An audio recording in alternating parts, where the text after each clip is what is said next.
Emily, is Grandpa doing okay? Patricia, yes, he's doing okay, but not perfectly. It's a bit of a hassle when older people hurt themselves. I wish they would consider how hard it is for us to take care of them. Patricia, that's not a very nice thing to say. It's all right. He's not doing too well anyway. I'm not good at dealing with the needs of older people, but you're used to it, so you'll manage. The other day, my husband's grandpa Michael fell in the garden and hurt his leg. It's not too bad, but he's already 82 years old. Because of his age, we're making sure he stays in bed to avoid making it worse. My mother-in-law won't even go near him, let alone help take care of him. I'm Emily, 30 years old. I got married 3 years ago and live with my husband Daniel's family. My husband used to be my boss at the company where I worked, a company started by his grandpa. When I first joined 8 years ago, my father-in-law was already in charge, and my grandpa-in-law was the chairman. But back then, the grandpa still handled all the big tasks and jobs in the company. 2 years ago, when Grandpa turned 80, he stayed as chairman but gave most of his public duties to my father-in-law. Michael, you've put in a lot of work over the years. Let Christopher handle the company stuff now and take it easy, my mother-in-law said with a smile. But to me, her words sounded kind of sarcastic. Grandpa-in-law can be stubborn, but he's known for being fair and kind. On the other hand, my father-in-law seems a bit immature. He doesn't speak his mind clearly and isn't as reliable as Grandpa. Plus, he always listens to whatever my mother-in-law says. My grandmother-in-law passed away before I met her. My husband and I started dating 3 years after I joined the company. He was leading our team with energy, and he seemed dependable, although a bit too sure of himself. Maybe I felt that way because I lost my dad early and grew up with just my mom. She passed away from illness 2 years ago, so now my in-laws are all I have left in terms of family. Not long after I got married, my mom got sick and needed me to take care of her. So I quit my job to be there for her. My husband's family didn't mind, and it might be because of one thing Grandpa said: it's only right to care for the mother who raised you alone. Don't worry, just take good care of her. Because of that, I could stay with my mom every day for a year without worrying about money until she passed away. My mother-in-law seemed a bit unhappy, but I was really thankful. But ever since Grandpa handed over the company to my father-in-law, things have been changing. People don't listen to Grandpa's ideas as much anymore, and I feel like they're not treating him with the same respect. At first, I thought it was just me imagining things, but seeing how my mother-in-law and husband act, it feels real. My father-in-law doesn't seem to care much, and it's like he's ignoring Grandpa now that he's basically retired. Seeing how my in-laws behave, I can't help but feel angry. Hey, Patricia, and you too. Don't you think you're being a bit distant towards Grandpa? What's the problem? Grandpa tries to talk to you, and you barely answer him. You don't even try to help him out. I don't have time to deal with old people. You can take care of Grandpa. You're the one who's free. There's no need to speak like that. Shahan, tired from work. Don't bother me with trivial stuff. This is how it always is. No one listens to what I say, and my grandpa-in-law doesn't speak up to his family about it. Now, I'm the only one who talks to him at home. Grandpa, it's a nice day today. How about we take a short walk outside? Your leg seems to be getting better, and it might be good for your recovery. Thanks. Let's go out for a bit. Then we walked to the park together. Many families were there, and children were playing happily. My grandfather-in-law watched them with a smile. Christopher and Daniel, just like those kids, Grandpa. I was so busy with work that I couldn't spend much time with the boys. Maybe that's why I feel like I didn't raise Christopher and Daniel properly, my grandfather-in-law said, sounding a bit sad, almost as if he was speaking to himself. Christopher is my father-in-law, and Daniel is my husband. I think about how we can all be kinder to my grandfather-in-law, but I can't think of a good solution. Then my in-law suggested building a new house for him. This house is more than 50 years old, right? It's poorly laid out and hard to use. Instead of spending money on repairs, it would be better to build a new house in a more convenient location. A new house. Michael is getting older, and while it's good he only got hurt last time, we never know what might happen in the future. So let's make the new house accessible for him, so we won't have trouble if he needs care. That makes sense. We can even put Michael's room in the middle so everyone can easily look after him. Yeah, that sounds like a good plan. All right, it's settled then. Regarding the expenses, if it's a house for all of us, I'll cover it. Talk to Mr. Jones about the finances. Classic Michael. Thank you, we really appreciate it. My mother-in-law said with a happy smile. It seems like they only praise him when they need money. But if everyone takes care of my grandfather-in-law after we move to the new house, I thought there couldn't be anything better. Mr. Jones is the company's legal advisor and also manages my grandfather-in-law's personal finances. My grandfather-in-law likes his honesty and has kept him around for almost 30 years. He's 58 now and the person my grandfather-in-law trusts the most. I've met him a few times and he seems really trustworthy. He's always concerned about my grandfather-in-law's health, and sometimes I feel like he cares for him more like a son than his real sons do. Knowing there are people like him around my grandfather-in-law gets me some comfort.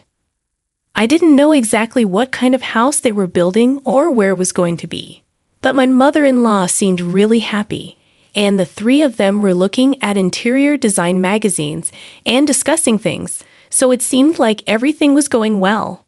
Then something. I expected it to happen. It turned out that my grandfather-in-law had a debt of $1,820,000. Wait, what's this about $1,820,000? My grandfather-in-law had co-signed a loan for a friend's company, but that company ran into trouble, and now the debt fell on my father-in-law. Wait, they're not going to take the house, right? It's still under construction.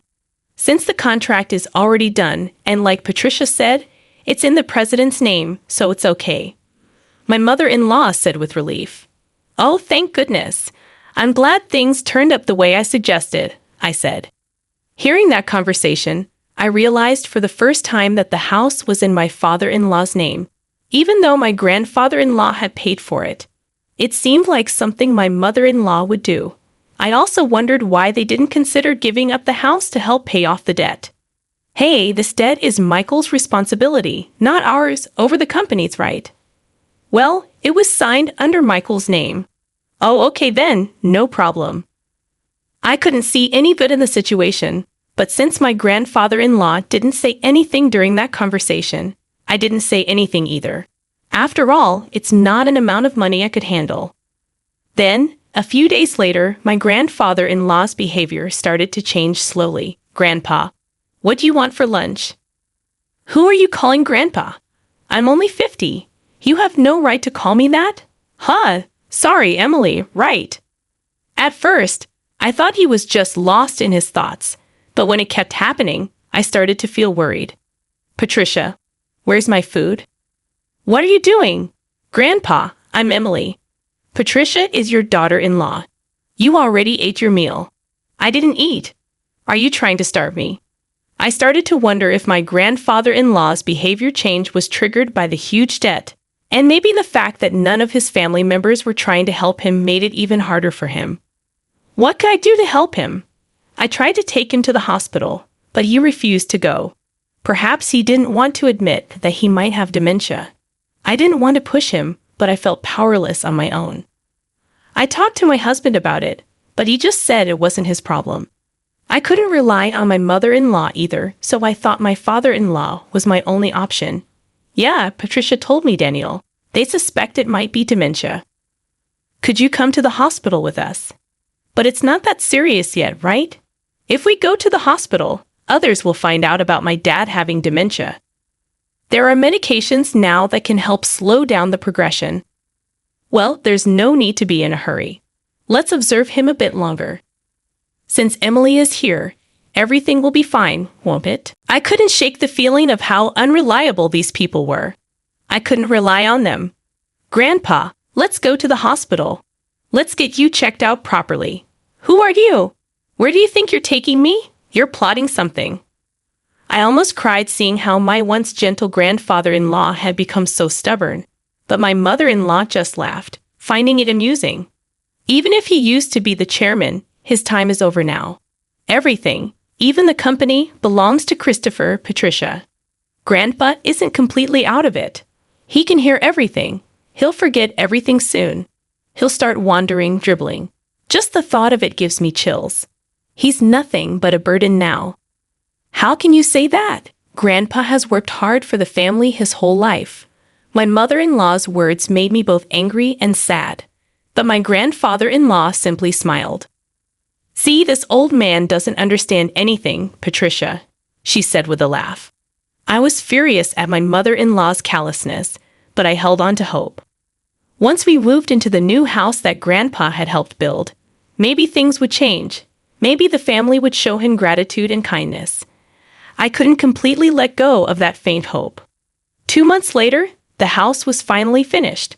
For days, I had been packing my in-laws' and husband's belongings while mine and my father-in-law's things remained mostly untouched. Every time, I tried to pack my own things, but I was given more tasks by my in-laws and husband, preventing me from making any progress. But I thought it would be okay to move the smaller items later since this house wasn't going anywhere on moving day. After most of the stuff had been moved, I went to call my father-in-law. But my husband said, you and Grandpa can stay here. What? You want us to stay in this house? But we don't need any extra baggage in the new house. So from now on, you and Grandpa will live here. And I'll give you Grandpa's debt too. Well, at least you can be a housekeeper. Come on, let's go. Yeah, I'm coming. Good luck with paying off the debt and taking care of Grandpa. With those words, my in-laws cheerfully got into the car and drove off. I was stunned for a while. I couldn't immediately understand what had just happened. Were we just abandoned? And not just me, but my grandfather-in-law too. They were the only ones going to live in the new house. It took me a while to comprehend because it was beyond my imagination that someone could do something so cruel. When I went back into the room where my grandfather-in-law was, I felt okay about looking after him. That was my plan from the beginning. As I was getting ready to say something to him, he turned around suddenly, as if he knew I was there. "Do they leave already?" he asked. His face looked very different from how it used to be just a few months ago.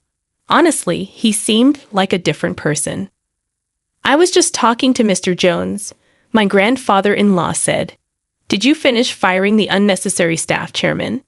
"Yes, all done. Shall we go?" Where are we going?" "To our new house, of course." I left my old house with my grandfather-in-law, not really understanding what was going on. The next month, I got a lot of calls from my mother-in-law and husband. My grandfather-in-law said he didn't want to talk to them anymore, but I picked up my husband's call because we were talking about getting a divorce. "Hey, Emily, is Grandpa with you?" When I went to the old house, it was up for sale. "It's not worth $1,820,000, my husband said. "You can't use it to pay off the debt." "Is that why you left?" "What do you mean? Let me talk to Grandpa." Dad isn't answering at all. That forgetful old man has done something crazy. I knew what my husband was talking about, but I wanted to hear his perspective. Grandpa sold the company's stocks to the executive director. Because of that, the executive director became the biggest shareholder, and they held shareholders' meeting and a board meeting. And Dad got fired as president. But maybe Grandpa thought the executive director was the right person to run the company. The executive director must have tricked the old man into selling the stocks. This isn't right. You're getting something wrong. Grandpa doesn't have dementia. If anything, he seems more clear-headed than before. Until the day we moved, I had seriously believed that my grandfather-in-law had dementia. It turns out he had been suspicious since my mother-in-law mentioned building a house to live with him. So he came up with a plan. He pretended to have dementia to see how my in-laws and husband would react. And just as he expected, they revealed their true selves one by one. In the end, they abandoned my grandfather-in-law and me. I struggled to hold back my laughter because everything unfolded exactly as I predicted. my grandfather-in-law said. I was surprised, relieved, and a bit conflicted. To trick your enemy, you must first trick your allies, he chuckled. It seemed he had been getting updates on the company from the executive director and Mr. Jones. With my grandfather-in-law out of the picture, my father-in-law and husband did whatever they wanted, ignoring the opinions of the employees and using the company funds for their own enjoyment. Even though my grandfather-in-law initially handed the company to my father-in-law, he became worried about the future and took this action. Ultimately, he decided he couldn't trust his son and left the company in the hands of the executive director. What about the $1,820,000 debt? My husband asked. That's taken care of, I replied. It turned out my grandfather-in-law had guaranteed a loan for a friend's dad, but he had personal assets that covered it and more. After stepping back from the company, he invested in real estate and made a good profit. But if I had mentioned that, my mother-in-law and husband would have targeted it. That's why I only mentioned the debt. The friend's dad had helped my father-in-law in the past, and now the land he owned was going to be turned into a resort, fetching a high price. You're joking, my husband exclaimed. But are you guys okay? I asked. We're not okay. Both my father and I were fired from the company. What do we do now? He worried. Well, there's also the mortgage on the house, I reminded him. What? What do you mean, the mortgage on the house? My husband asked, puzzled. Haven't you figured it out yet? Grandpa was supposed to cover all the house expenses. Maybe you don't remember what he said back then, I replied. When my mother-in-law discussed money with Grandpa, he made it clear that he would only pay if it's a house where everyone, including me, would live. Otherwise, he wouldn't contribute. Even though the house was in my father-in-law's name, Grandpa intended to pay only if everyone lived together. That's because you assumed Grandpa would foot the bill and didn't examine the documents properly, right, Christopher? I remarked. You're kidding, my husband explained. Later on, my parents-in-law lost the house they had built because they couldn't keep up with the mortgage payments. Now they reside in a more than 50-year-old apartment, struggling to settle the unpaid loan. My mother-in-law and husband have been reaching out to me, suggesting we all live together, but that's not feasible anymore. My grandfather-in-law has retired from his chairman position and bought an old house in the countryside, where we now live together. Emily, you're free to live wherever you want. You don't need to worry about living expenses, my grandfather-in-law assured me, but I chose to stay with him. If I'm not a bother, please let me stay by your side, I told him. When I expressed my feelings, tears filled my grandfather-in-law's eyes. Thanks to Mr. Jones, the divorce went through, and steps were taken to remove my ex-father-in-law and ex-husband from the inheritance. I officially became my grandfather-in-law's adopted daughter. If anything happens to him, my father now, I'll be there for him till the end. Now we both find joy in working together in the fields. Dad, check out this radish. It's huge. Under the bright sunlight, we share warm moments. I wish for these days to last just a bit longer.